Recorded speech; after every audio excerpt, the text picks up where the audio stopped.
Hello everyone, this is Banter Bill, and welcome to Twilight Arbor, Path 1 Dungeon Guide.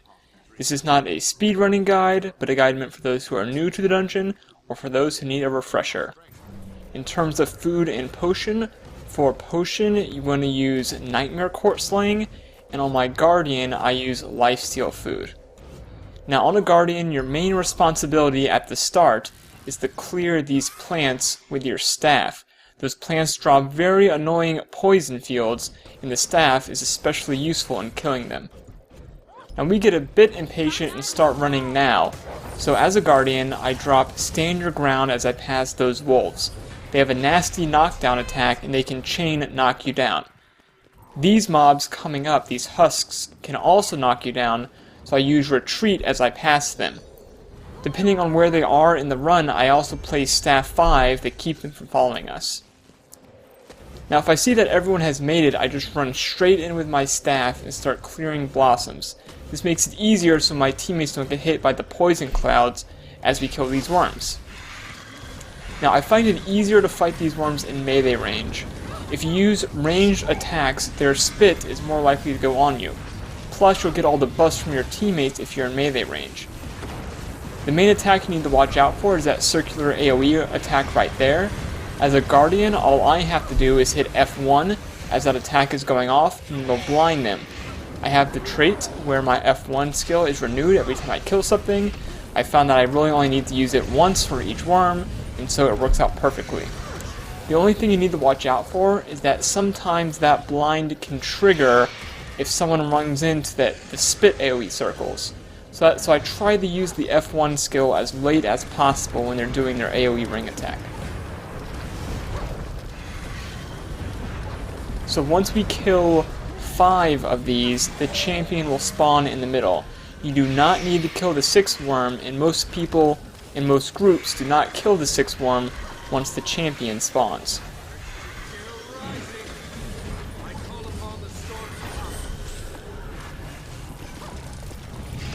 So we kill the last worm, and then we're off to fight the champion.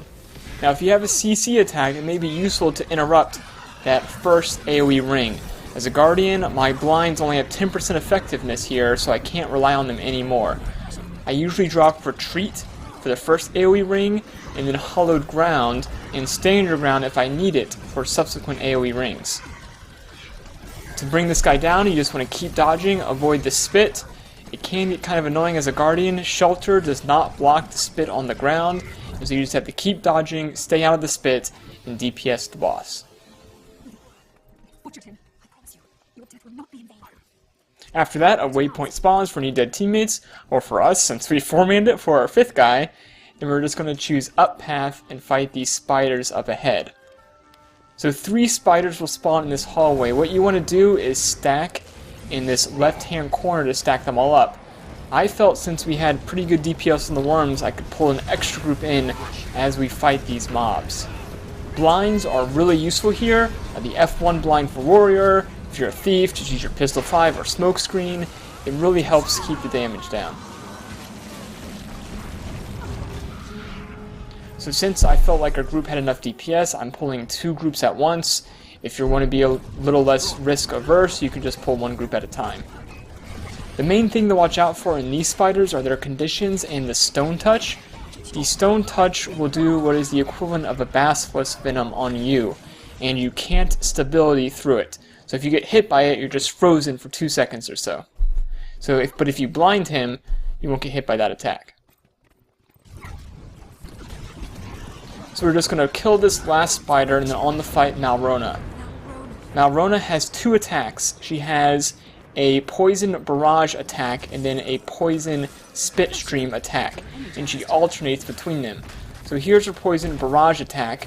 If you're in melee range, you just want to dodge when that attack happens.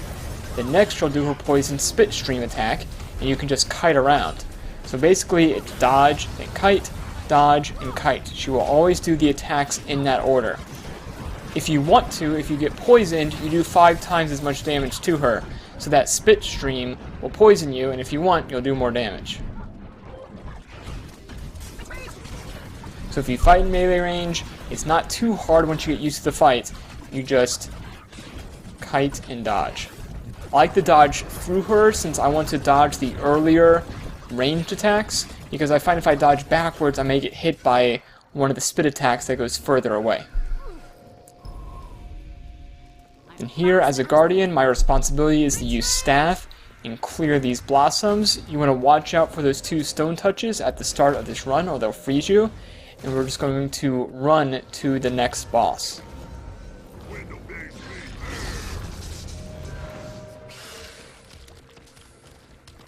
And you just want to keep on running. If you have a thief, you can stealth through this part. I don't think it's very necessary though. I like to plant staff 5 to make it a bit easier for my teammates behind me. That'll keep the spiders from following us all the way. Treacherous monster. I will tear all of your spiders apart for turning on me. Oh, your bluster is charming, my friend. Then we're going to fight the next boss over here. Since the SGF nerf, it is no longer necessary to fight him over here, but most groups are still used to fighting her back in this hallway. There are 2 things you may need to watch out for in this room. These eggs that you see in the main room, if you walk over them, they'll spawn elite spiders. It's critical that you do not do that, because those spiders can get very annoying very quickly. Now, if you fight the boss in the main room, she has a knockback attack, so make sure you do not line yourself up with an egg. If you pull her into the hallway, though, it's not that big of a deal. In terms of skills as a guardian, I usually bring Wall of Reflection and Stability. The Wall of Reflection will block her arrows, and the Stability is just useful for avoiding those knockdown attacks. At about 25%, she'll turn into a spider, and she'll start attacking in melee. Still not that hard, though. Alright, once you kill her, just run through this room. I know it may be fun to squash all the eggs, but if you're in front, you won't get hit, but the people behind you may, so I still don't squash any eggs, even if we beat that boss very easily.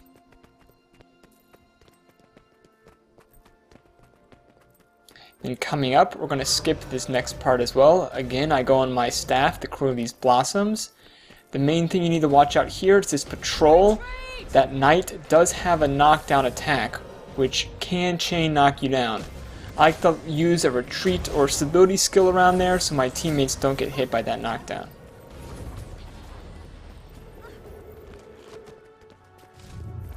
Then coming up, we're going to fight an elite and a champion. If you stack at this tree, the elite and champion are less likely to use their knockdown attacks.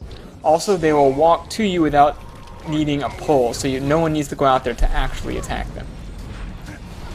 If you stack at the tree, it's just a DPS race. If you pull them outside the tree, the only thing you need to watch out for are knockdown attacks. You can blind the elite and he won't knock you down. You can use stability on the champion if you want, so he doesn't knock you down either. Then we are on to fight the final boss. As a guardian, I recommend bringing Reflex, as they will be useful. It seems on this tree currently there is a bug in which he won't spawn his turrets. Now, in previous iterations of this dungeon, at about 50% of his health, he'll shoot off pollen out of his back and spawn turrets, which is why, if you're a guardian, you want to bring Reflex, since you can just stack it in melee range and reflect those turrets away. However, now he doesn't seem to be using them. I still bring Reflex, because this may be fixed, but right now you don't actually need them. At the start of this dungeon, you want to stay away from the Nightmare Tree. When he's sucking up that NPC, he will down you if you're too close. Additionally, I like using Retreat at the start of this fight. He has a bleed attack, which can hit you starting off. And then it's just a DPS race. If you fight in the middle, you can get double damage or cleaving 2 parts of his hitbox. And without the turrets, he is not hard at all. If you're an Elementalist, you can use Ice Bow or Lightning Hammer. Those do massive damage to these structures. And that is the end of the dungeon. Thanks for watching.